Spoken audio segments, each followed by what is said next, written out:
What happens when a desperate billionaire needs to escape an arranged marriage? Robert Carter, Manhattan's most arrogant heir, made an impulsive decision that changed everything. One kiss, one lie, one small-town secretary named Chloe, who never imagined her first day at Carter Industries, would throw her into the sophisticated world of New York's elite. But when pretending becomes passion and acting turns into desire, the heart doesn't follow scripts. If this story has already sparked your curiosity, please give it a like, subscribe to the channel and tell us in the comments, where are you listening to this story from? Your support is what keeps this channel alive. The elevator climbed through 60 floors, as if carrying all of Chloe Bennett's dreams and fears in its mirrored cabin. She adjusted her navy blue blazer for the 10th time, the one she'd bought specifically for this day, her first day as executive secretary at Carter Industries, one of Manhattan's most powerful companies. At 28, Chloe had left behind the small town of Savannah, Georgia, where everyone knew her as the teacher's daughter, or the girl who works at the library. Now surrounded by the steel and glass of the financial district's most imposing skyscraper, she felt like a stranger in foreign territory. 47th floor, announced the elevator's metallic voice. Chloe took a deep breath, feeling the subtle perfume she'd sprayed on her wrist, mixing with the coffee aroma emanating from the thermos she held tightly. Her mother always said coffee was the best companion for difficult moments, and this was definitely one of them. The doors opened to reveal an environment that looked like it had stepped out of an architecture magazine. The Carter Industries lobby was a universe of Italian marble, crystal chandeliers, and a panoramic view of New York that took your breath away. Impeccably dressed employees walked with purpose, talking on cell phones or carrying expensive leather briefcases. "You must be Chloe Bennett," said a female voice behind her. Chloe turned to find an elegant woman of about 40, perfectly styled blonde hair, and a professional smile that didn't reach her eyes. "I'm Margaret Collins, Director of Human Resources. Welcome to Carter Industries." "Thank you, Mrs. Collins. I'm very excited to get started." Margaret guided her through the maze of offices, pointing out glass-walled conference rooms, a break room with an Italian coffee machine, and workstations equipped with cutting-edge technology. "You'll be responsible for Mr. Robert Carter's schedule, our CEO," Margaret explained, her voice taking on a more serious tone. "He's demanding. He expects excellence in every aspect, absolute punctuality, and total discretion." Chloe nodded, though her stomach gave a little flip. "I understand completely." "I doubt it," Margaret murmured so quietly that Chloe almost didn't hear. They stopped in front of double doors of dark wood with a golden nameplate. "Robert Carter, Chief Executive Officer. Your desk is right here." Margaret indicated an elegant workspace strategically positioned to have a view of both the hallway and the CEO's entrance. "Mr. Carter always arrives at exactly 7:30. It's 7:25 now." Chloe's heart quickened. She had arrived purposely early, but hadn't imagined she'd be so close to her first encounter with her new boss. "He prefers his coffee black, no sugar, exactly 65 degrees Celsius, Margaret continued, handing her a typed list. "His appointments must be confirmed the day before and the morning of the meeting. He hates surprises, delays, or—" The sound of the elevator arriving interrupted the explanation. Margaret visibly tensed. "He's here," she whispered. Chloe felt her palms grow damp. She quickly checked her reflection in the computer screen, smoothed her brown hair that she'd pulled back in an elegant but relaxed bun, and straightened her shoulders. Firm footsteps echoed down the hallway. They weren't just footsteps, they were presence. Something in the air changed, as if the office atmosphere itself was rearranging to make space for whoever was approaching. Robert Carter appeared around the corner, like a force of nature wearing a charcoal grey suit that seemed to have been sewn directly onto his body. He was taller than Chloe had imagined, easily 6'1", with dark hair slightly tousled by the morning wind and a posture that radiated absolute authority. But it was his eyes that caught her off guard, green like emeralds, penetrating like X-rays, and completely focused on her. "Mrs. Collins?" His voice was deep, controlled, with an accent that spoke of expensive education and unshakable confidence. "I presume this is my new secretary?" "Yes, Mr. Carter. Chloe Bennett, graduated in business administration from the University of Georgia, excellent references and— Miss Bennet, he interrupted, extending his hand. I hope you're prepared for this company's pace. When Chloe touched his hand, an electric current ran up her arm. He had a firm, warm grip and held her hand for a second longer than necessary. I'm more than prepared, Mr. Carter. For a moment, something passed through his eyes. Surprise, perhaps. Approval. But it disappeared so quickly she thought she'd imagined it. We'll see, he said, releasing her hand and walking toward his office. I want my coffee in 5 minutes, this week's schedule reviewed, and an analysis of pending contracts on my desk by 9 a.m. The door closed behind him with a definitive click. Margaret sighed. Welcome to Hurricane Carter. But Chloe remained standing for a moment, still feeling the warmth of that hand and the intensity of that green gaze. There was something about that man, beyond the obvious arrogance and power, that had sparked her curiosity. She had no idea that on the other side of that wooden door, Robert Carter was leaning against his desk, looking out the panoramic window, but thinking only about the determination he'd seen in his new secretary's brown eyes. Neither he nor she could imagine that this simple handshake had planted the first seed of something that would change their lives forever. At exactly 7:35, Chloe knocked on the dark wooden door carrying a silver tray with coffee, prepared exactly as Margaret had instructed. The rich, full-bodied aroma of the special Colombian blend hung in the air like a promise of morning energy. Come in, came the deep voice from the other side. Chloe pushed open the door and was immediately struck by the grandeur of Robert Carter's office. Floor-to-ceiling windows offered a 270-degree view of Manhattan, with Central Park stretching like a green carpet to the north. The decor was a sophisticated mix of modern and classic. Italian leather furniture, a mahogany desk that looked like it cost more than her car, and shelves filled with business and economics books. Robert stood behind his desk, white shirt with sleeves rolled up to his elbows, tie slightly loosened, reading a report with the concentration of a predator studying its prey. The morning light streaming through the windows created a golden halo around his silhouette, making him look more like a movie mogul than a real human being. Your coffee, Mr. Carter, Chloe said, carefully placing the tray on the desk. He looked up from the document, and again she felt that impact from his green eyes. This time, however, there was something different, a calculated assessment as if he were trying to decipher a complex puzzle. Temperature? He asked, picking up the cup without taking his eyes off her. 65 degrees Celsius, exactly. Robert took a sip and Chloe held her breath. Her entire career could depend on the temperature of that coffee. Adequate, was all he said, but she detected a note of surprise in his voice. I also brought your weekly schedule, Chloe said, placing an organized folder beside the cup. You have a meeting with Japanese investors at 10 a.m., lunch with the board at 12:30, and a conference call with the London branch at 3 p.m. I know my own schedule, Miss Bennet. The sharpness in his voice made Chloe take a step back, but something inside her, perhaps the same determination that had brought her from Savannah to New York, refused to be intimidated. So of course you do, she replied calmly. But I also reorganized some appointments. Your marketing meeting was scheduled for the same time as the conference call. I moved it to tomorrow at 9 a.m., which was free, and confirmed with both parties.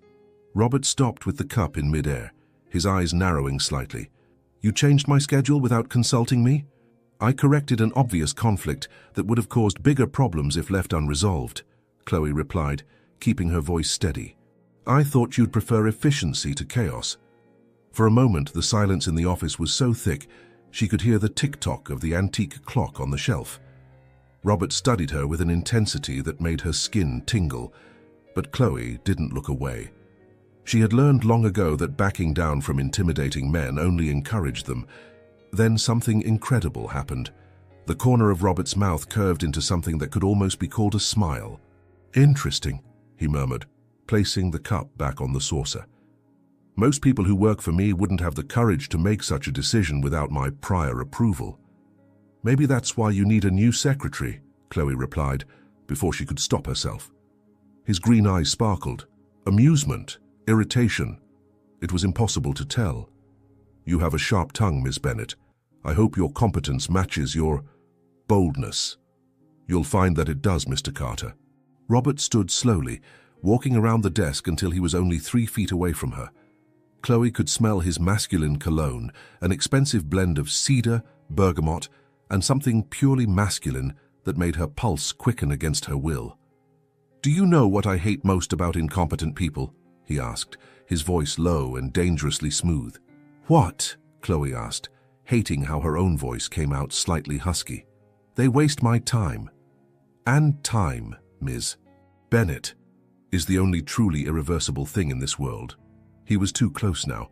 Chloe could see small golden flecks in his green eyes, the strong line of his jaw, the way his lips moved when he spoke. There was something hypnotic about his presence, a dangerous magnetism that made her common sense scream warnings. "So," he continued, "I suggest you prove you deserve every second I invest in you." "And how do you intend to measure that?" Chloe asked, surprised by her own boldness. "By results. I want you to completely reorganize my filing system by the end of the week. Learn the names, preferences, and history of all my major clients by Monday, and demonstrate that you can anticipate my needs, not just react to them." It was an impossible list of tasks for someone on their first day, and they both knew it.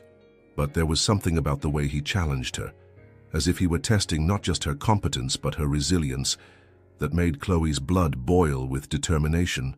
"It will be done," she said simply.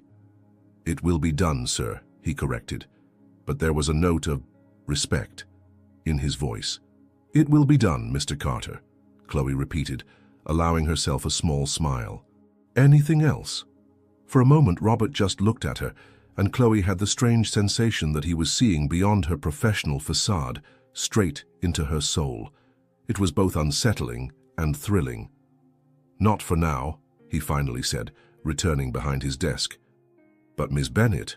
"Yes? Don't disappoint me. I don't tolerate disappointments." There was an implicit promise in his words, not just of termination if she failed, but of something more complex, more personal. Chloe nodded and headed for the door, aware that he was watching her every move. When she reached the door, she turned one last time. "Mr. Carter." "Yes?" "I also don't tolerate being underestimated." This time, his smile was definitely real, transforming his entire face and making something dangerous stir in Chloe's chest. She closed the door behind her, leaned against the cool wood for a moment, and realized her hands were trembling slightly. Not from fear, but from an electric energy that was still pulsing through her veins. Margaret appeared beside her like a ghost. "How did it go?" "I survived," Chloe replied, more to herself than to the HR director. But as she walked to her desk, she knew there was something dangerously addictive about the dynamic that had been established between her and Robert Carter. It was like playing with fire, knowing you could get burned, but unable to resist the heat. 3 days had passed since the first encounter between Chloe and Robert, and she had established an efficient routine that seemed to impress even the most veteran employees at Carter Industries. Her files were impeccable, her anticipation of Robert's needs was almost intuitive, and she had memorized not just the names of major clients, but also personal details that facilitated negotiations. It was a particularly busy Thursday. Robert had back-to-back meetings since 8 a.m., and Chloe coordinated everything with the precision of a conductor leading a symphony. She was reviewing contracts when she heard loud voices coming from the hallway, something unusual in the always controlled environment of the 47th floor. "Where is my son?" the voice was commanding, accustomed to being obeyed without question. Chloe looked up to see a man of about 60 walking toward her. It was impossible not to recognize Richard Carter, the older, more severe version of Robert. Perfectly styled gray hair, a three-piece suit that probably cost more than her monthly salary, and an expression that suggested the entire world should bend to his will. "Mr. Carter," Chloe stood quickly, "your son is in a meeting with—" "I don't care who he's with," Richard interrupted, walking straight past her desk toward the office door. "This is family business." Before Chloe could protest, he had already opened the door and entered without ceremony. She hesitated for a moment. Should she follow him? Call security? Pretend she hadn't heard anything? The decision was made for her when she heard Robert's voice, clearly irritated. "Dad, I told you I won't discuss this now. And I told you you've already wasted enough time." Richard's voice echoed through the office. "The Harringtons have been waiting for an answer for 3 months. Chloe found herself inadvertently approaching the slightly open door, her curiosity overcoming her professionalism. Through the crack, she could see Robert standing behind his desk, hands resting on the mahogany surface, shoulders tense like a taut rope. "Madison is an excellent choice," Richard continued, pacing the office like a general planning a battle. "Harvard graduate, respectable family, connections that could expand our business into Europe. She's perfect." "For you, maybe," Robert replied, his voice low and dangerous. "I'm the one who'll have to live with her for the rest of my life." "You'll live very well with all the money and power this union will bring to the company." Chloe felt her stomach tighten. An arranged marriage? In the 21st century? It seemed like something out of a historical romance, not Manhattan reality. "The company already has enough money and power," Robert said, walking around the desk to face his father. "I don't need to sell myself like cattle to expand our empire." "Don't be dramatic. Madison is beautiful, intelligent, and from a good family. Many men would kill for an opportunity like this. Then I suggest you find one of those many men." The silence that followed was so charged that Chloe could feel it even from outside the door. She knew she should walk away, return to her desk and pretend she hadn't heard anything. But there was something in Robert's voice, a vulnerability hidden beneath all that arrogance that kept her glued to the spot. "Robert." Richard's voice became softer, more manipulative. "You're 32 years old. You're not getting any younger. Madison is 26, at her best age for having children, and her family and ours are compatible in every aspect. It's a logical union." "Logical?" Robert repeated the word like it was a curse. "And where does love fit into all this, Dad?" Richard laughed, a dry, humorless sound. "Love? Do you really believe in that romantic nonsense? Your mother and I had an arranged marriage, and it was perfectly functional for 35 years until she died." Functional. Now it was Robert who repeated the word with disdain. What a wonderful word to describe a marriage. Chloe felt a pang in her chest. Robert's mother had died. Suddenly some pieces of the puzzle began to fall into place. His coldness, the obsessive need for control, the resistance to showing any vulnerability. "You have until the end of the month to give the Harringtons a definitive answer," Richard said, his voice returning to its authoritative tone. "And I expect it to be positive. I've already scheduled a dinner for Saturday night at our house. You, Madison, and both families. It's time to seal this deal." "It's not a deal, Dad. It's my life. Your life is this company, Robert, and this company needs this alliance." Chloe heard footsteps approaching the door and quickly returned to her desk, pretending to be absorbed in spreadsheets. Seconds later, Richard Carter emerged from the office like a storm that had passed, his face a mask of implacable determination. He stopped beside Chloe's desk, his cold eyes assessing her as if she were a piece of furniture he was considering replacing. "You're new here." It wasn't a question. "Yes, sir, 1 week. Well, Miss Bennett, Chloe Bennett. Miss Bennett, a word of advice. In this family, we keep our private matters private. Understood?" There was a clear threat in his voice, but also a test. Chloe met his eyes without hesitation. "Perfectly, Mr. Carter. Discretion is an essential part of my job." He studied her for another moment, then nodded slightly before heading to the elevator. As soon as the elevator doors closed, Chloe heard a loud noise coming from Robert's office, as if something heavy had been thrown against the wall. She hesitated, then knocked softly on the door. "Mr. Carter, is everything okay?" "Come in." She opened the door to find Robert looking out the window, hands buried in his pockets, shoulders tense. A crystal vase that used to sit on the shelf was in pieces on the floor. "Sorry about the mess," he said without turning. "I'll pay for the cleaning." "Don't worry about it," Chloe said gently, getting a broom from the cleaning closet. "Accidents happen." He finally turned to look at her, and she was surprised by the exhaustion she saw in his green eyes. "It wasn't exactly an accident." Chloe began sweeping up the crystal pieces, choosing her words carefully. "Sometimes it's better to break a vase than to break something that can't be fixed." Robert watched her work, something changing in his expression. "You heard the conversation." It wasn't a question, and Chloe decided honesty was the best policy. "I heard part of it. I'm sorry. It wasn't my intention." "And what's your opinion on arranged marriages, Ms. Bennett?" The question caught her by surprise. She stopped sweeping and looked at him directly. I think every person deserves to choose who they'll spend the rest of their life with. And that love isn't romantic nonsense. It's the only thing that makes life truly worth living. Something passed through his eyes. Surprise, perhaps even gratitude. What an optimistic view. What a realistic view, she corrected. Happiness isn't a luxury, Mr. Carter. It's a right. For a moment, they simply looked at each other across the office, a silent understanding passing between them. Then Robert looked away, his professional mask slipping back into place. I need you to cancel my Saturday night appointments, he said, returning to his desk. It seems I have a family dinner to attend. The resignation in his voice made Chloe's heart tighten. She finished cleaning up the crystal shards, but before leaving, she turned one last time. Mr. Carter. Yes? Sometimes courage isn't about fighting giant monsters. Sometimes it's just saying no at the right time. She left before he could respond, but not before seeing a flash of something, hope, perhaps, cross his face. Outside the door, Chloe leaned against her desk and took a deep breath. She had just crossed an invisible line, offering something dangerously close to personal advice to her boss. But something about the vulnerability she had seen in his green eyes made her not regret it. She just had no idea that within a few days her words about courage would be tested in a way she could never imagine.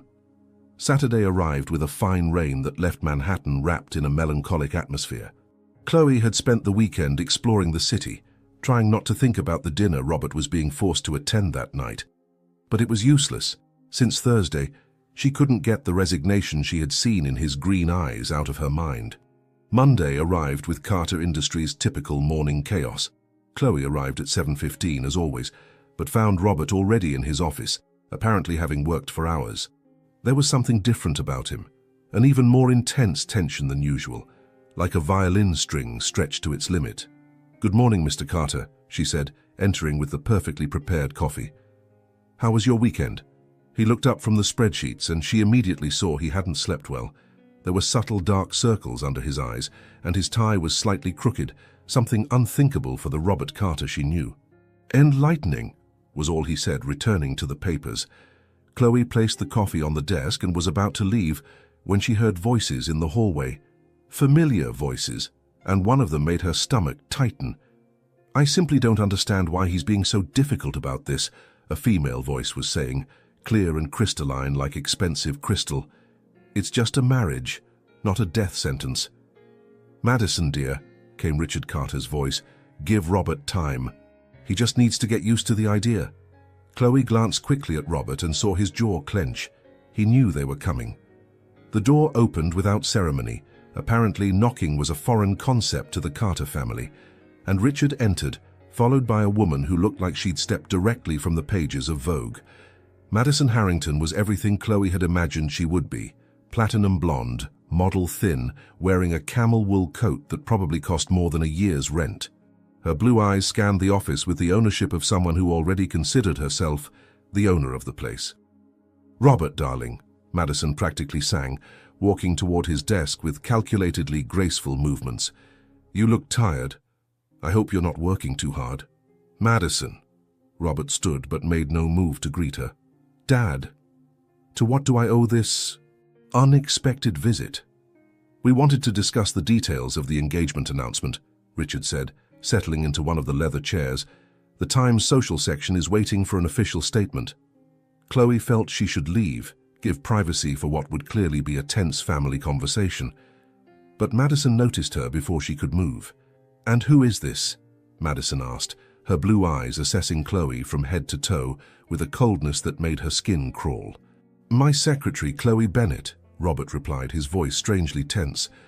Oh, Madison smiled, but it was a smile that didn't reach her eyes. How charming. I suppose you'll be dismissed when we marry, dear. I prefer to bring my own staff. The implication was clear. You're not good enough for this family. Chloe felt blood rise to her face, but before she could respond, Robert's voice cut through the air like a blade. No one is being dismissed, he said coldly. And there's no engagement to be announced. Madison's smile faltered. Robert, darling, you can't be serious. After Saturday's dinner, I thought it had become clear. What became clear? Robert stood, walking around the desk with controlled movements. "Is that all of you seem to have forgotten that I have the right to choose my own wife?" "Don't be ridiculous," Richard intervened. "You have responsibilities to this family, to the company." "I have responsibilities to myself," Robert interrupted. "And I won't marry someone I don't love." Madison laughed, a shrill, unpleasant sound. "Love? Really, Robert? You can't be so naive. Marriage is about partnership, about building empires together. Love is for ordinary people." Something about the way she said ordinary people, looking directly at Chloe, made hot anger explode in Chloe's chest. It was the same condescending tone she'd faced all her life, from people who thought they knew her worth based on her bank account or zip code. "Maybe," Chloe heard her own voice, before she even realized she was going to speak. "Love is exactly what makes someone extraordinary." The silence that followed was deafening. Madison stared at her like she was a particularly repugnant insect that had dared to speak. Richard seemed too shocked to react. But Robert was looking at her with an expression she had never seen before, pure intensity, as if she were the only person in the world at that moment. "Excuse me," Madison said, her voice dripping venom, "but I don't remember asking for the help's opinion." "She's not help," Robert said, his voice low and dangerous. "She's—" And then it happened. In a movement that surprised everyone in the room, including himself, Robert crossed the office in 3 long strides, stopped in front of Chloe, held her face in his hands, and kissed her. It wasn't a gentle or hesitant kiss. It was a kiss that contained months of frustration, years of life lived on other people's terms, decades of repressed emotions. It was a kiss that spoke of possibilities, of freedom, of choice. Chloe felt the world disappear around her. There was only the warmth of Robert's hands on her face, the taste of coffee and something purely masculine on his lips, his scent enveloping her like a promise. For one insane moment, she allowed herself to melt into that kiss, returning it with an intensity that surprised her. When they finally separated, she could see her own shock reflected in his green eyes. But then the mask returned to place, and Robert turned to face the room in deadly silence. "Dad." "Madison!" His voice was perfectly controlled, as if kissing his secretary in the middle of a business meeting was something he did every day. "I'd like you to meet my girlfriend." "Your—" "What?" Madison stammered, her perfect face finally showing real emotion, total shock. "Chloe and I have been together for 3 months, Robert continued, improvising with an ease that was both impressive and terrifying. "I didn't want to make it public until I was sure it was serious. Now I am." Chloe felt like she was having a lucid dream, aware that none of this was real but unable to wake up. Robert slid an arm around her waist, pulling her to his side with an intimacy that made her heart race. This is absurd," Madison finally found her voice. "You can't be serious. She's just an incredible woman," Robert completed, his voice gaining a protective intensity that made something dangerous stir in Chloe's chest. "Intelligent, brave, authentic. Everything I've always wanted in a partner." Richard had stood up, his face red with indignation. "Robert, this is unacceptable. You can't throw away years of planning because of a whim." "It's not a whim," Robert said calmly.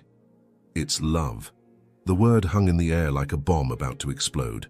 Chloe could feel Robert's heart beating against her arm, fast and irregular. He was improvising, she knew, but there was something about the way he said love that made her breath catch. "This won't end like this," Madison said, her voice trembling with anger. "My family won't accept this humiliation." "Then I suggest you find another groom," Robert replied coldly, "because this one is already taken." Madison looked between Robert and Chloe as if she were seeing aliens, then turned and left the office with furious steps, leaving only the echo of her expensive heels on the marble.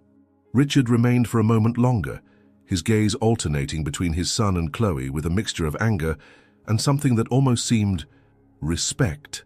"This isn't over, Robert," he finally said. "Yes, Dad," Robert replied calmly. "It is." When the door closed behind Richard, the silence in the office was absolute. Robert still had his arm around Chloe's waist, and she could feel tension emanating from him like heat. Slowly, he released her and took a step back. When their eyes met, there was a vulnerability in them she had never seen before. I'm sorry," he said, his voice hoarse. "I didn't have the right to—" "You had every right," Chloe interrupted, surprising them both with her firmness.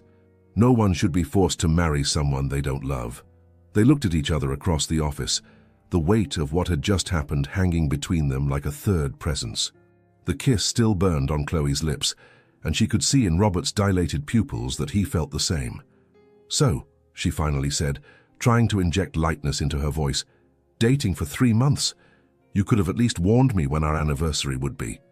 To her surprise, Robert laughed, a genuine, rich sound she had never heard before. "First week of January," he said. "We met at a business conference in Boston." "Ah," Chloe nodded solemnly. "Of course. How could I forget?" And so, with a joke and a shared smile, they took the first step into a lie that would change their lives forever. The rest of the morning passed in a strange haze.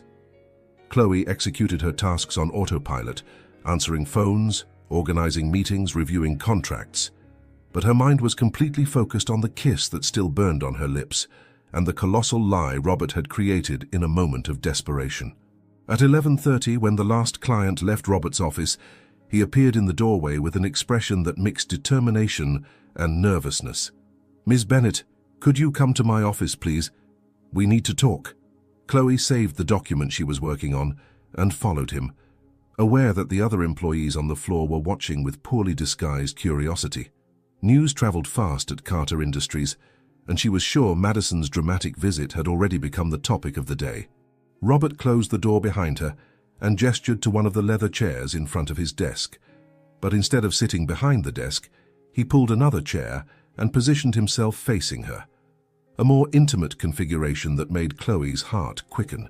"First," he began, running a hand through his dark hair, "I want to apologize again for everything that happened this morning. You shouldn't have been put in that position." "Robert," she said softly, using his first name for the first time, "you were being pressured to marry someone you clearly don't love. I understand why you acted impulsively." Something passed through his green eyes when she said his name.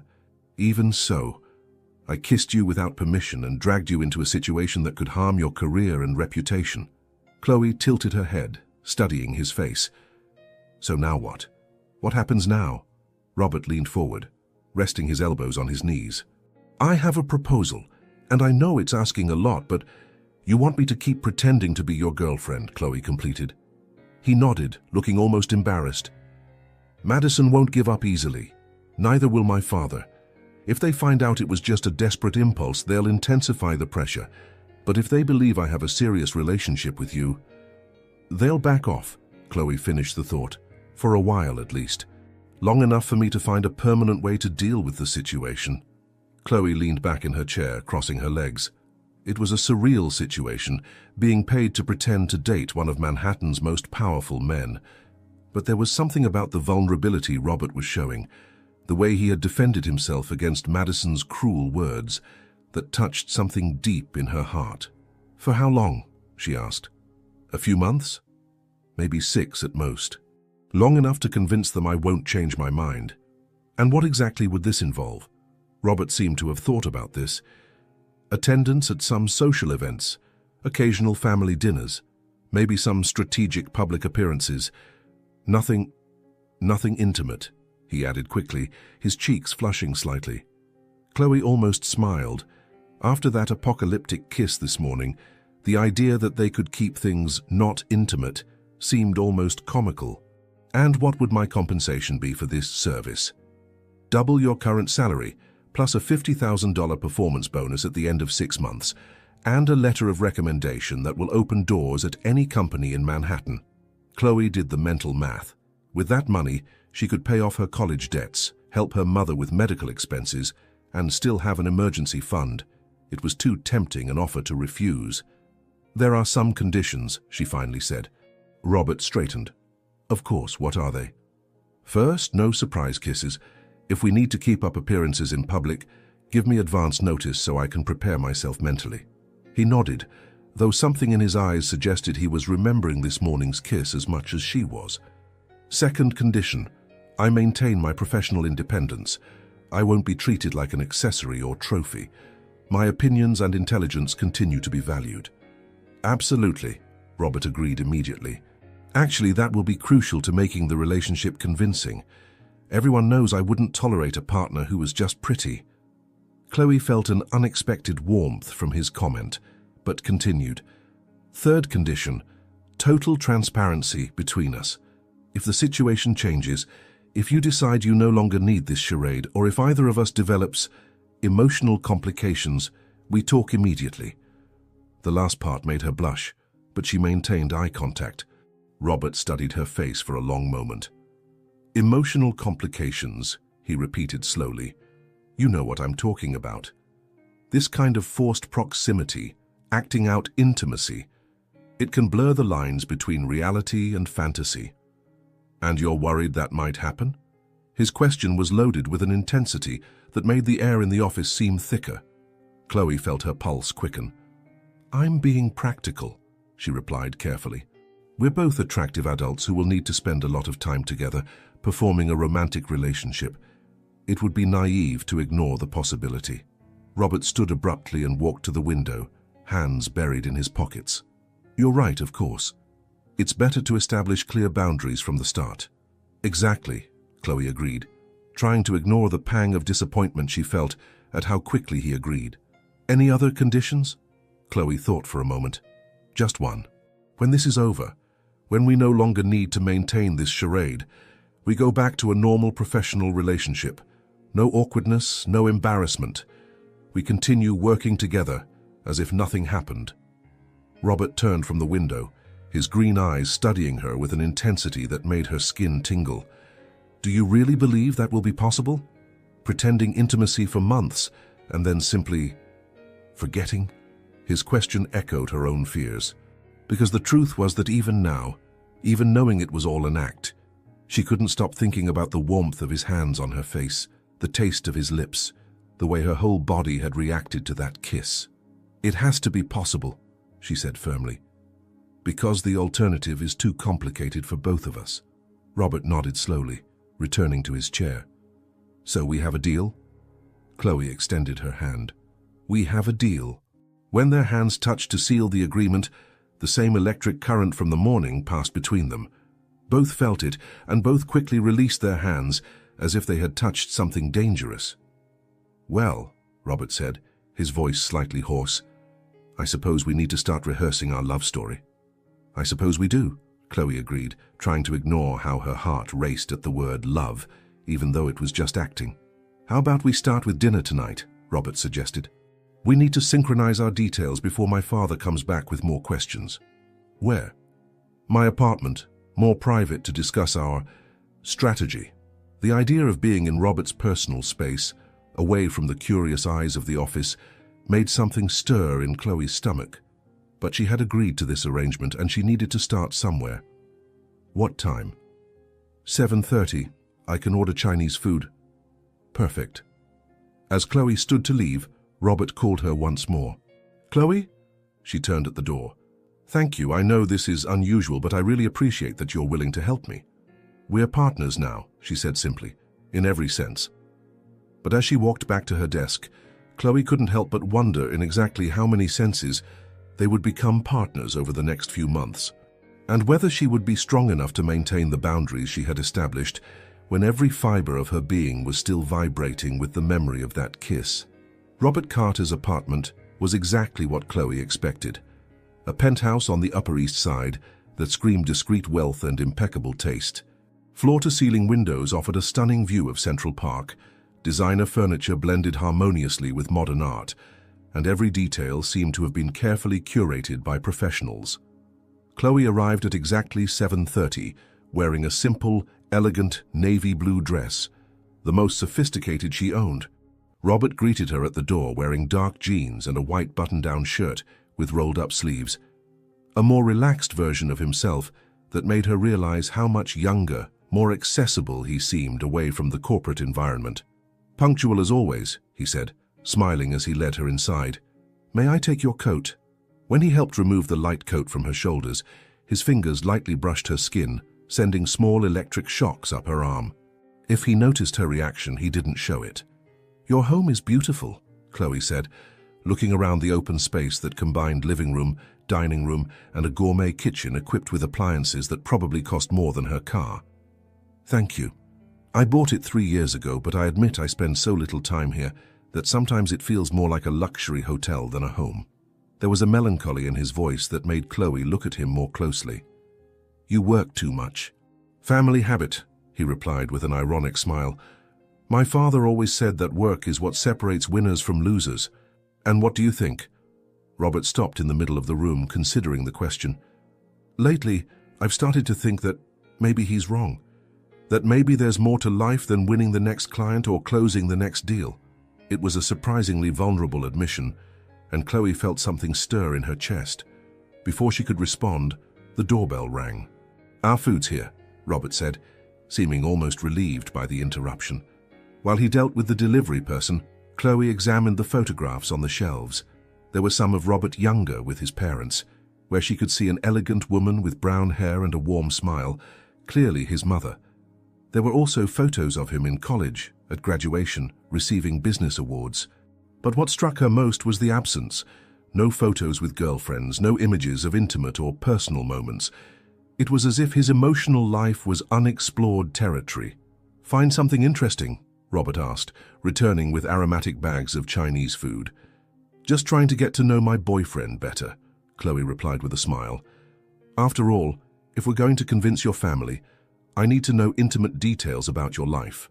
They settled on the Italian leather sofa, using the coffee table as an improvised dining table. Robert had ordered a variety of dishes: orange chicken, Mongolian beef, fried rice, spring rolls, enough to feed 4 people. "So," Chloe said, serving rice on her plate, "tell me about our love story. How exactly did we meet at this business conference in Boston?"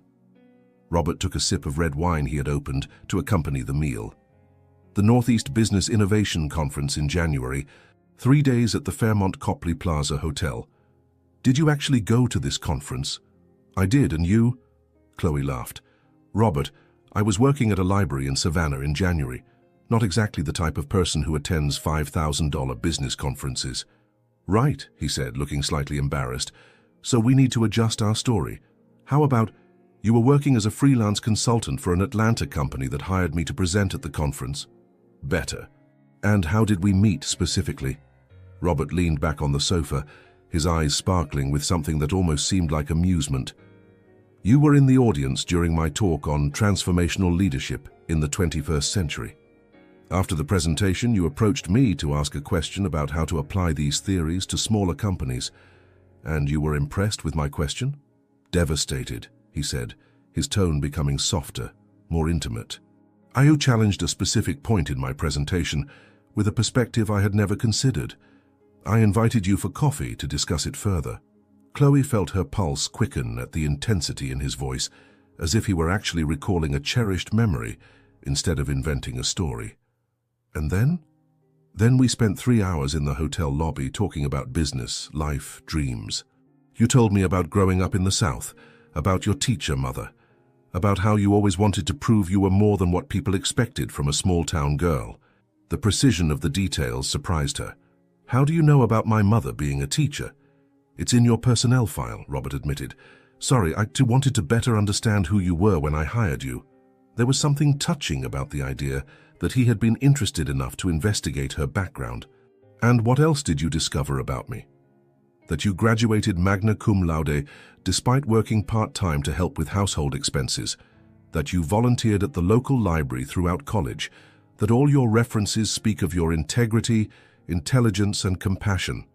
Chloe felt her cheeks warm. "You really did your homework." "I always do," Robert said, but his voice had taken on a more personal quality. "The question is, did it work? Was our chemistry on the first date so strong that we decided to keep in touch?" "Apparently so, since 3 months later you offered me a job in New York. And you accepted not just for the job, but because there was something special between us." They looked at each other across the coffee table, and Chloe felt the lines between fantasy and reality beginning to blur. The way Robert was telling the story made it seem so real, so possible. "We need to talk about public appearances," she said, trying to return to the safer territory of logistics. If I'm going to be seen as your girlfriend, I need to fit into your world. Robert frowned. What do you mean? You attend charity galas that cost $1,000 a plate. Your friends probably shop on Fifth Avenue. I buy clothes at Target. There's nothing wrong with your clothes. There's nothing wrong, but there's something inappropriate, Chloe gently corrected. If we want this to be convincing, I need to look like someone you would actually date. Robert was quiet for a moment, then nodded. You're right. Tomorrow afternoon after work, we'll go shopping. Robert, I can't afford. It's a company expense, he interrupted. Consider it part of your new salary. Some appropriate clothes for social events, maybe some discreet jewelry. You don't need to cover me in diamonds, Chloe said quickly. Not diamonds, Robert agreed, but maybe something personal, something that tells a story about our relationship. He stood and walked to an elegant bar in the corner of the room, returning with a small navy blue velvet box. What's this? Chloe asked, her heart beginning to beat faster. A prop for our performance, Robert said, but there was something in his voice that suggested it was more than that. Open it. Chloe opened the box with slightly trembling fingers and took a sharp breath. Inside was a delicate white gold necklace with a small star-shaped pendant, set with tiny diamonds that sparkled like points of light. Robert, this is beautiful, but it belonged to my mother, he said softly. Not the expensive piece, full of diamonds that she wore to official events. This was the necklace she wore every day, the one my father gave her on their first wedding anniversary. Chloe looked at the necklace, then at Robert, seeing a vulnerability in his eyes that made her understand the magnitude of what he was offering. I can't accept this, she whispered. It's not forever, Robert said, but his voice was hoarse. Just while we're performing, but it needs to be something real, something with history. People in my family can detect falseness from miles away. Chloe gently touched the necklace, feeling the weight of the trust he was placing in her. Are you sure? I'm sure. Then can you help me put it on? Robert nodded, taking the necklace from the box. Chloe turned around, lifting her hair, exposing her nape.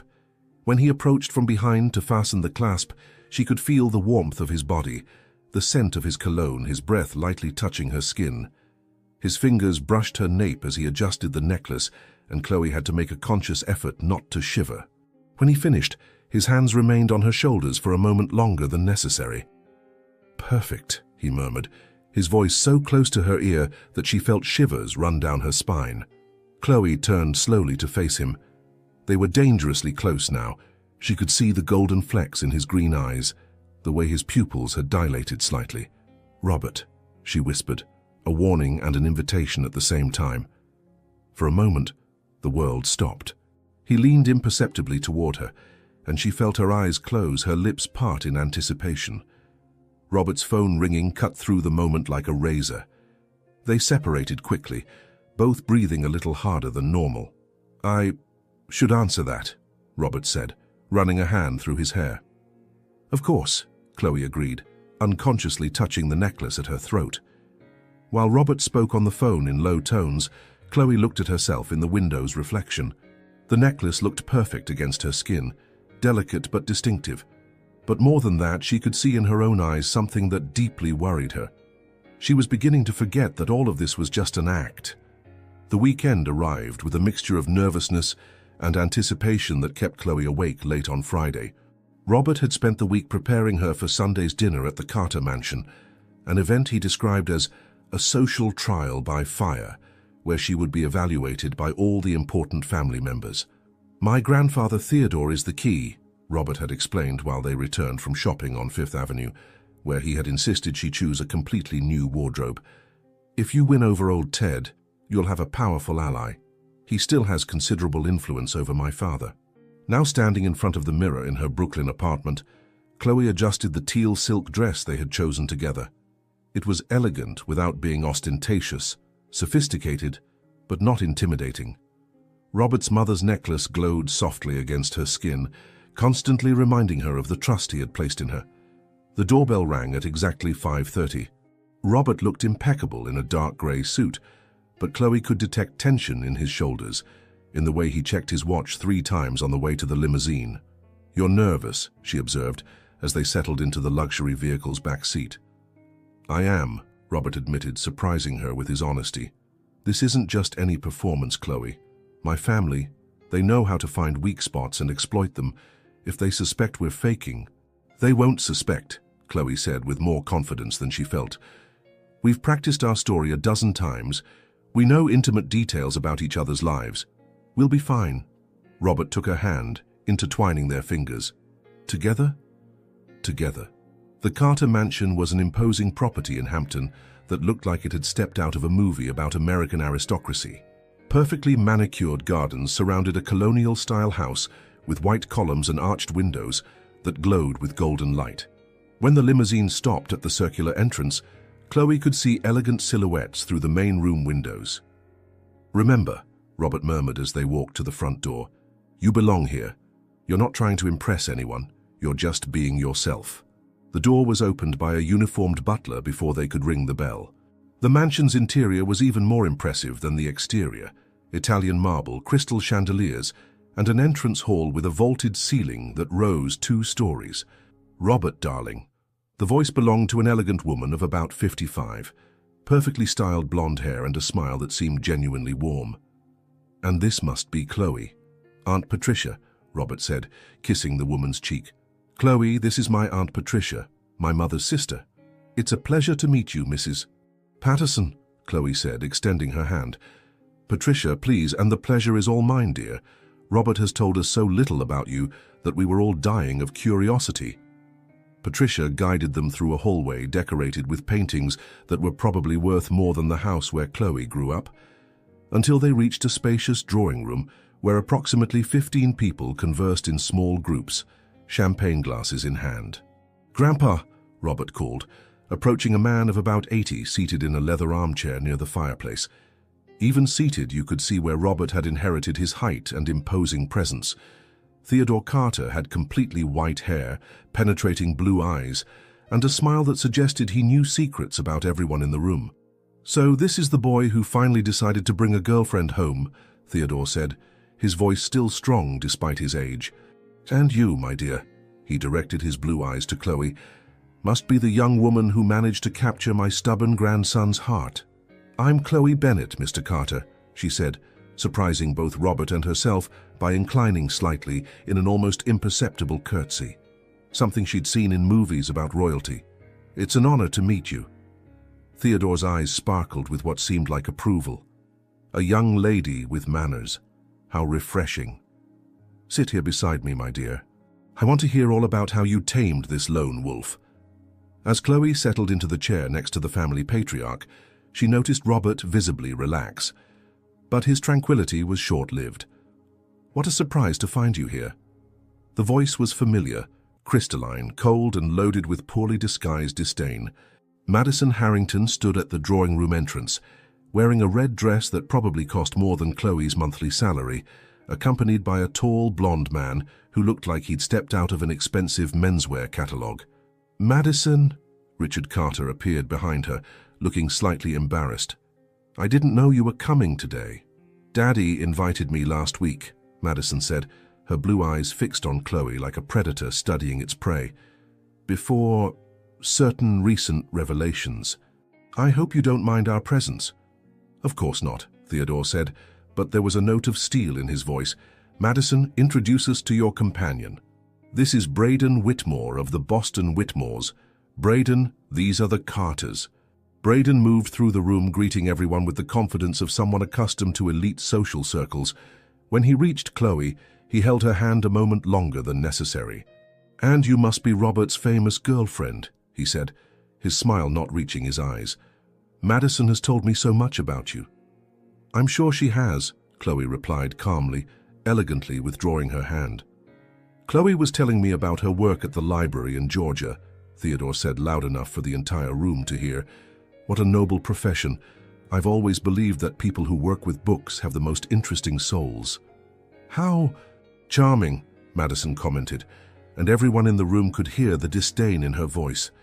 "It must have been quite a change, from a small library to Carter Industries." "It was an exciting transition," Chloe replied, keeping her voice serene.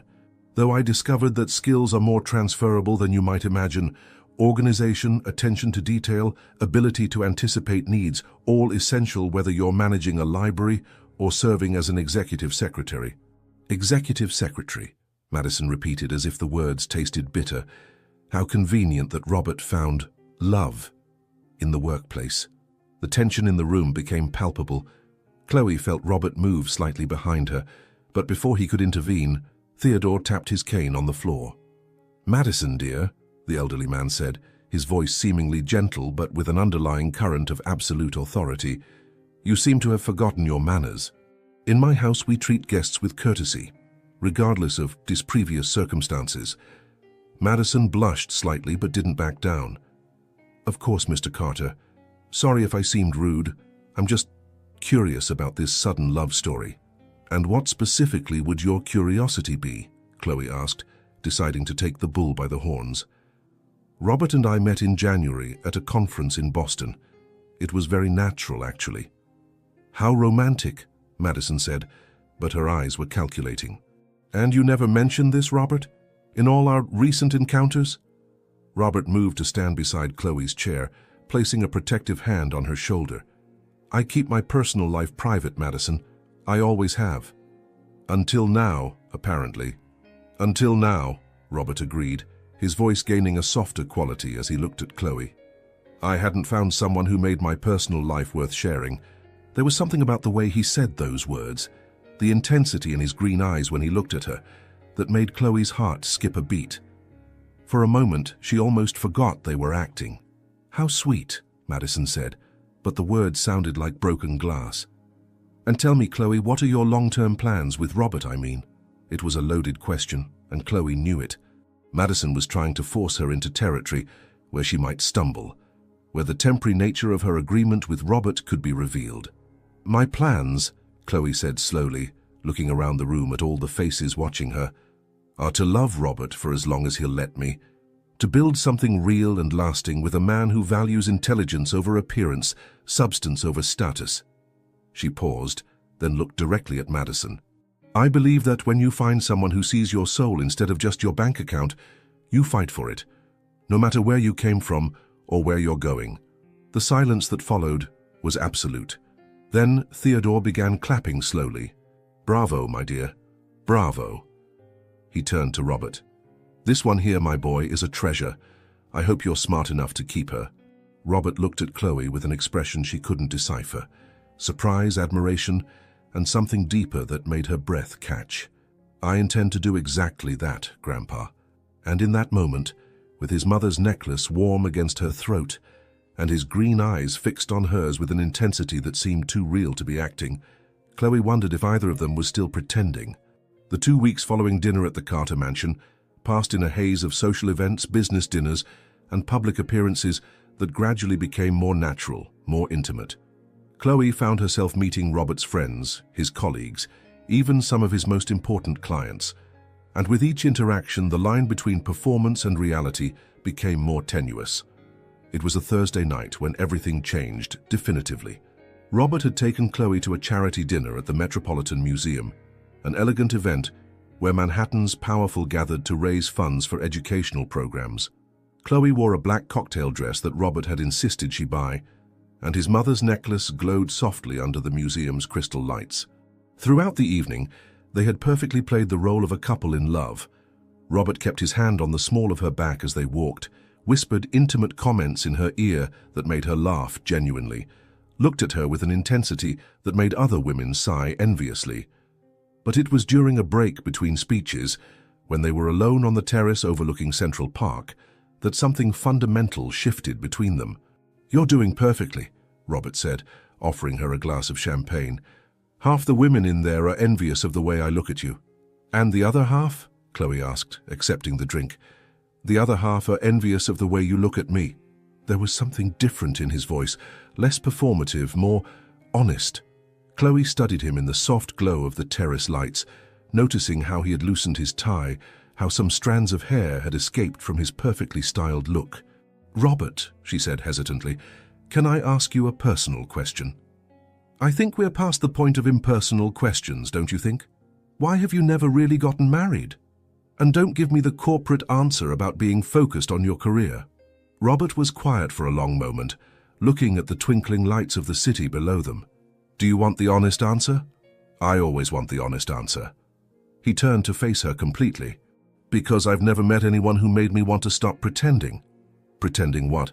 "That I don't need anyone, that I'm perfectly satisfied with business meetings and professional achievements, that I don't miss having someone to share victories and defeats with, someone who knows me beyond the public version of Robert Carter." The vulnerability in his voice made something stir deeply in Chloe's chest. "And now," he said, taking a step closer to her, "I'm starting to remember what it's like not to feel alone." The air between them became charged with electricity. Chloe could feel the warmth emanating from his body, could see how his green eyes had darkened slightly in the terrace's golden light. "Robert," she whispered, a warning and an invitation. "I know," he said, but didn't step away. "I know we established rules, boundaries. But Chloe, does this still feel like acting to you?" Before she could answer, his hand rose to gently touch her face, his thumb tracing the line of her cheek. It was such a tender gesture, so different from the impulsive kiss weeks ago, that it broke her heart in a completely new way. "No," she admitted, her voice hoarse, "it doesn't feel like acting." He leaned closer, until their breaths mingled in the small space between them. "Then maybe we can stop pretending, just for tonight." When their lips finally met, it was completely different from the first kiss. There was no desperate urgency or need to convince an audience. It was slow, exploratory, full of a tenderness that made unshed tears burn behind Chloe's eyes. Robert's hands intertwined in her hair, pulling her closer, while she let herself melt against his solid body. She could feel his heart beating against her chest, could taste the wine in the kiss, could feel the entire world disappearing until there were just the two of them under the stars. When they finally separated, both were breathing heavily. Robert rested his forehead against hers, eyes closed. "Chloe," he murmured, "what are we doing?" "I don't know," she admitted, "but I can't pretend I don't feel this." "Neither can I." They remained like that for a long moment, holding each other on the silent terrace, both aware that they had crossed a line from which there was no return. The sound of applause from inside the museum brought them back to reality. They separated slowly, both trying to recompose their social masks. "We should go back," Robert said, but his voice was hoarse, and he still hadn't completely let go of her hand. "We should," Chloe agreed, but didn't move. For the rest of the evening, they maintained appearances perfectly, smiling at other guests, participating in polite conversations, posing for photos for the society column. But there was an underlying tension between them, a constant awareness of each other that made every accidental touch a small, pleasurable torture. In the limousine on the way home, they sat on opposite sides of the back seat, as if physical proximity was too dangerous. The silence wasn't uncomfortable, but it was loaded with unspoken things. "Chloe," Robert finally said as they were arriving at her Brooklyn apartment. "I know," she interrupted him gently. "I know this complicates everything, that it wasn't in the agreement." "This isn't about the agreement," he said intensely. "This is about the fact that I can't pretend anymore that you're just my employee pretending to be my girlfriend." Chloe looked at him across the small but significant distance between them in the back seat. "So what am I?" "You're—" He hesitated, running a hand through his hair. "You're the first person in years who makes me want to be honest about everything. And that scares you." "It terrifies me," he admitted with an ironic smile. The limousine stopped in front of Chloe's building. She knew she should get out immediately, maintain some distance until they both could process what had happened. But there was something in Robert's gaze that kept her glued in place. "Robert," she said softly, "what do we do now?" "I don't know," he replied honestly, "but I know I can't pretend that tonight didn't happen, and I know I don't want you to get out of this limousine if it means we're going back to pretending we're just boss and employee." Chloe closed her eyes for a moment, weighing her options. She could get out, keep things professional, protect her heart from the inevitable complication that would come with truly falling in love with Robert Carter. Or she could be brave. "Do you want to come up?" she asked, opening her eyes to meet his. "To talk. Just to talk. Are you sure?" "No," she said with a tremulous smile. "But I think we stopped playing it safe the moment we decided to pretend to be in love." Robert smiled, a true vulnerable smile, completely different from his usual professional mask. "Then I think we should find out what happens when we stop pretending completely." As they walked together to her building, hands intertwined this time by choice and not necessity, Chloe knew she had just taken the biggest risk of her life.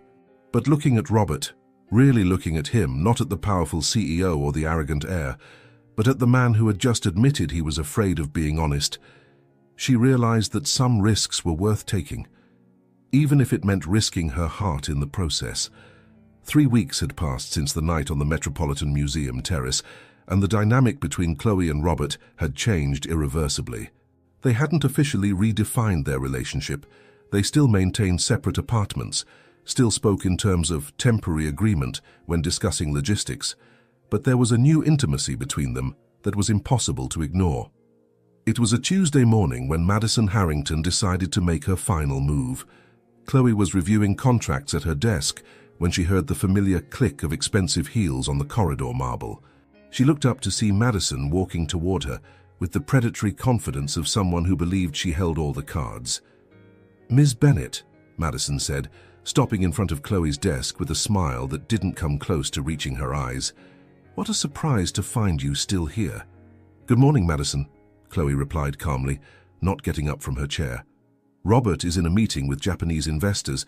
If you'd like to schedule an appointment—" "Oh, it's not Robert I want to talk to," Madison interrupted, sitting in the chair reserved for visitors as if she owned the place. "It's you." Something in Madison's tone made Chloe's internal alarms go off, but she kept her expression neutral. "About what?" Madison crossed her legs elegantly, adjusting her light pink Chanel suit skirt. "About this pathetic charade you two are staging." Chloe's heart skipped a beat, but years of growing up in the South had taught her to maintain composure under pressure. "I'm sorry, I don't understand what you're talking about." "Please," Madison laughed, a cold, calculated sound. "Do you really think I'm stupid? A 3-month relationship that no one knew about? A small-town secretary who suddenly won the heart of Manhattan's most eligible bachelor? And what a coincidence to appear exactly when Robert needed to escape an inconvenient engagement." Chloe kept her hands steady on the keyboard, refusing to show any sign of nervousness. "If you have something to say, Madison, I suggest you say it clearly." "Very well." Madison leaned forward, her blue eyes gleaming with malice. "I know exactly what you are, dear. A second-rate opportunist who saw a chance to latch onto Carter family money and took it. But your little performance is coming to an end. And why do you think that?" Madison opened her Hermes bag and pulled out a manila folder. "Because, unlike you two amateurs, I do my homework properly." She slid the folder across the desk to Chloe, who reluctantly opened it. Inside were photographs, documents, and what appeared to be a private investigation report. "Interesting, isn't it?" Madison continued with evident satisfaction. "No evidence of you two together before 3 weeks ago. No photos, no joint transactions, no digital footprint of a relationship. And then suddenly, you're Manhattan's most passionate couple." Chloe leafed through the papers, feeling a chill in her stomach as she realized how meticulous Madison's investigation had been. There were even photographs of them on the museum terrace, but taken from an angle that made it look like they were just having a formal conversation. "You hired a private detective?" Chloe asked, unable to completely hide her surprise. "I protect my investments," Madison replied coldly. "And Robert Carter is a 20-year investment by my family." "Robert isn't an investment. He's a human being with the right to choose his own life." Madison laughed again. How adorable. The little country girl defending her Prince Charming. "But you don't understand how this world works, do you? People like Robert don't choose people like you. They might play with you for a while, but in the end, they always return to where they belong." The condescension in Madison's voice awakened something fierce within Chloe, an anger that had been fueled by years of people assuming they knew her worth based on her background. "People like me?" Chloe asked, her voice still calm but with an undercurrent of steel. "And what kind of person am I exactly, Madison? The kind who needs to lie and deceive to get a man that any woman of true quality could have honestly." It was at that moment that Robert's office door opened, and he emerged accompanied by 3 men in expensive suits. the Japanese investors. He was smiling, clearly satisfied with the meeting's outcome, until his eyes found Madison sitting at Chloe's desk. "Madison," he said, his voice immediately becoming colder, "I didn't know you were here." "Robert, darling," Madison rose gracefully, "I was just having an enlightening conversation with your girlfriend." Chloe saw Robert notice the open folder on her desk, saw how his jaw tightened as he processed what was happening. But before he could intervene, she stood and walked around the desk to face Madison directly.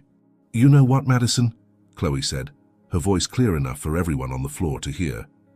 "You're right about one thing. I am different from you. Exactly my point. I work for what I have," Chloe continued, not allowing Madison to interrupt her. "I don't expect my family name or my father's bank account to open doors for me. I don't hire detectives to spy on people when I can't get what I want, and I definitely don't put down other women because I feel threatened." Madison's mask of superiority began to slip. "You don't know anything about my life or my qualifications." "I know enough," Chloe replied, taking a step closer. "I know you see Robert as a prize to be won, not as a person to be loved. I know you're so used to getting what you want that you can't accept that someone might genuinely prefer another person's company." "And you think he really prefers you?" Madison asked, her tone becoming more desperate. "The little library girl who doesn't know the difference between a salad fork and a dessert fork." "Maybe not," Chloe admitted, surprising Madison with her honesty. "But I know that when Robert looks at me, he sees who I really am. He doesn't see a strategic alliance or a convenient business merger. He sees a woman who challenges him, who supports him, who loves him for the man he is, not for the last name he carries." The word "loves" hung in the air like thunder. Chloe realized she had just admitted her true feelings, not only to Madison, but to Robert and anyone who was listening. But she didn't regret it. "And you know what else, Madison?" she continued, her voice becoming stronger, more confident. "Even if our love story started unconventionally, even if we had to pretend at first, what I feel for Robert now is more real than anything you could offer him in 1,000 years of arranged marriage." Madison looked between Chloe and Robert, who had approached and was now standing behind Chloe, not touching her but clearly allied with her. "This won't last," Madison said, but her voice had lost all its previous confidence. "When the novelty wears off, when you realize you don't belong in his world, you'll leave, and I'll be here waiting. Then I suggest you find something better to do with your time," Robert said, his voice low and dangerous, "because you'll be waiting forever." He moved to stand beside Chloe, not for show or strategic necessity, but by choice. His hand found hers, intertwining their fingers with a firmness that spoke of certainty, not convenience. "Madison," he continued, "I want you to be very clear about one thing. Chloe isn't my fake girlfriend. She's not a temporary distraction or a way to avoid family responsibilities. She's the woman I love, and if you or anyone else tries to harm or humiliate her again, you'll discover exactly how protective I can be." The silence that followed was absolute. Even the Japanese investors, who probably didn't fully understand what was happening, could feel the intensity of the moment. Madison looked at their intertwined hands, at the determined expressions on both faces, and finally seemed to understand that she had lost completely. "This is a mistake," she said, but it sounded more like a last gasp of desperation than a real threat. "You'll both regret this." "The only thing I regret," Robert said calmly, "is taking so long to realize that sometimes the best things in life come disguised as unlikely situations." Madison picked up her bag with forced dignity, but as she passed Chloe, she whispered low enough for only her to hear. "Enjoy it while it lasts, dear. Men like him always come home." "Maybe," Chloe whispered back, "but sometimes they discover that home isn't a place, it's a person." After Madison left, leaving only the echo of her heels in the corridor, Robert turned to Chloe with an expression she couldn't decipher. "So," he said softly, "you love me?" Chloe felt her cheeks flush, but met his green eyes without hesitation. "Yes, I love you. And I don't regret saying it in front of half a dozen people and the woman who wanted to marry you." Robert smiled, not his polished corporate smile, but something genuine, vulnerable, and completely in love. "Well," he said, pulling her closer, "that makes it much easier to say that I love you too." And there, in the middle of Carter Industries' office, Surrounded by slightly confused Japanese investors and employees who finally had the gossip of the century, Robert Carter kissed Chloe Bennet as if it were the first time. And maybe, in a way, it really was. 6 months after the confrontation with Madison, Chloe's life had transformed in ways she never could have imagined. What had begun as a desperate charade had blossomed into a genuine relationship that surprised even those who knew Robert Carter well. It was a Friday afternoon when Richard Carter appeared in Robert's office without warning, something that had become increasingly rare since the public confrontation with Madison. Chloe immediately noticed he seemed different, less authoritative, more reflective. "Mr. Carter," she said, rising from her desk, "Robert is on a conference call with London, but should be finished in a few minutes. Would you like to wait?" Richard studied her face for a moment, and Chloe saw something in him she wasn't used to seeing: uncertainty. "Actually, Miss Bennet—" "Chloe," he corrected himself. "It's you I'd like to speak with first." Chloe blinked in surprise, but gestured to the waiting area with comfortable chairs near the windows. Richard settled in, looking almost uncomfortable, a strange sight for a man accustomed to commanding boardrooms. "You must be wondering why I'm here," he began, clasping his hands. "A little," Chloe admitted, settling into the opposite chair. Richard was quiet for a moment, looking out the window at the Manhattan view. "My son is different. Have you noticed? Different how? More present, more human." Richard looked at her directly. "Yesterday he left the office at 6 in the evening." 6, Chloe. "In the past 10 years, I've never seen him leave before 9. Chloe smiled softly. "We had tickets to a concert at Lincoln Center." "Exactly. Robert, who used to cancel vacations to close deals, now schedules meetings around concerts." Richard shook his head, but there was something that almost seemed like admiration in his voice. "Last month he flew to Savannah to meet your mother." She was enchanted with him, Chloe said, remembering how her mother had called after the visit, practically whispering about how Robert had insisted on helping her with the garden and had spent a full hour looking at photo albums of Chloe as a child. "I'm sure she was. And your grandfather Theodore won't stop talking about how you made him laugh during his birthday dinner last week." Chloe waited, sensing there was something more significant Richard wanted to say. "I came here," he finally said, "to apologize." "Apologize?" "For my behavior, for how I tried to force Robert into a marriage that would clearly make him miserable, for how I treated you in those first weeks." Richard sighed deeply. "I spent so much time focused on expanding the family empire that I forgot that empires without happy heirs are just empty buildings." The honesty in his voice touched something in Chloe's heart. "Mr. Carter?" "Richard, please. We're family now, aren't we?" Chloe felt her eyes fill with tears. "Robert and I haven't officially discussed—" "Chloe," Richard interrupted gently. "I built $1 billion empire by learning to read people, and I can tell you with absolute certainty that my son is hopelessly in love with you. The question isn't whether you'll get married. It's when." Before Chloe could respond, Robert's office door opened and he emerged, looking slightly surprised to find his father having an intimate conversation with Chloe. "Dad, did something happen?" "Actually, yes," Richard said, standing. "I finally came to my senses." Father and son looked at each other for a moment, and Chloe could see years of unresolved tension hovering between them. "Robert," Richard continued, "I want you to know that I completely accept your choice. Chloe she's perfect for you, and I'm sorry it took me so long to realize it." Robert blinked, clearly shocked. "Dad, There's more," Richard interrupted. "The board and I had a long discussion about the company's management structure. We decided to create a new position, Director of Talent Development and Corporate Culture." He turned to Chloe. "It's yours if you want it. Executive salary, profit sharing, complete autonomy to reform how we treat and develop our employees." Chloe was speechless. I don't know what to say." "Say yes," Robert said, smiling broadly. "You've been talking about corporate culture and employee well-being for months.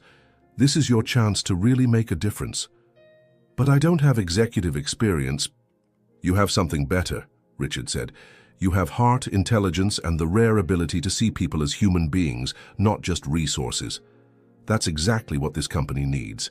3 months later, Chloe was in her new office on the 45th floor, reviewing proposals for the mentorship program she had developed, when Robert appeared in the doorway with a strange expression on his face. "Ready to go?" he asked. They had plans to dine at the Carter mansion for grandfather Theodore's 82nd birthday. "Almost," Chloe said, saving the document she was working on. "Just let me grab my purse." Theodore's birthday party was an intimate gathering, just immediate family and some close friends. The family patriarch was in excellent form, telling stories from the company's early days and making everyone laugh with his perceptive observations about modern politics. When it came time for the traditional toast, Theodore stood up, gently tapping his glass with a spoon.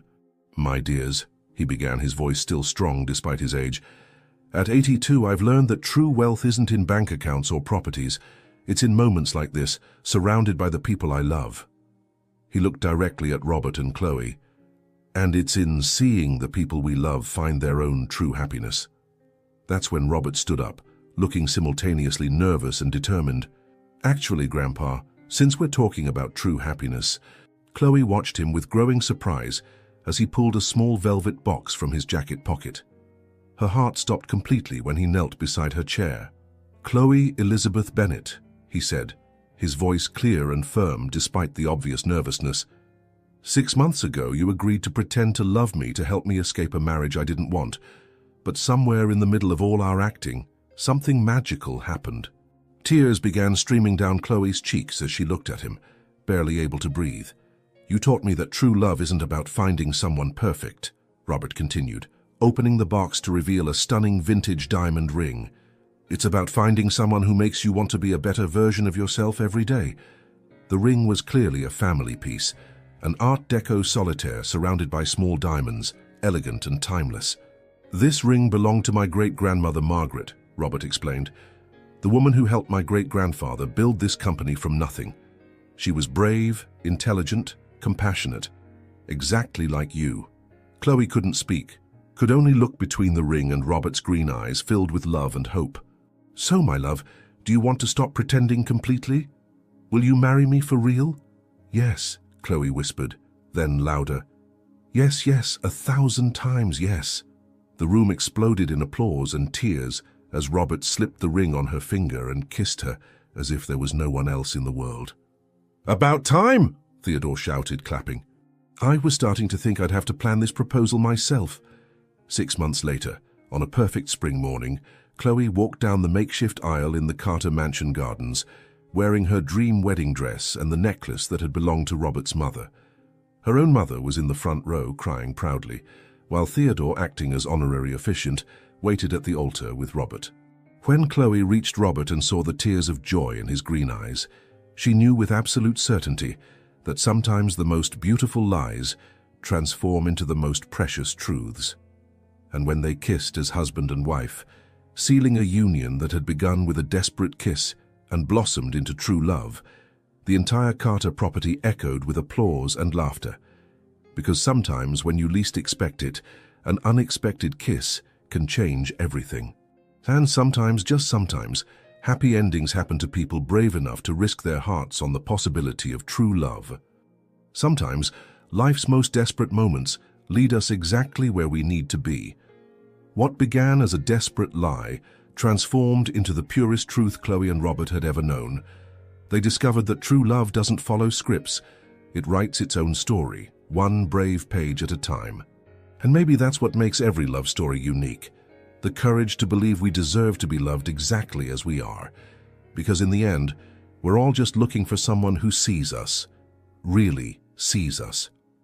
If this story touched you, please give it a like, subscribe to the channel and tell us in the comments. Where are you listening to this message from? Your support is what allows us to keep bringing you stories like this.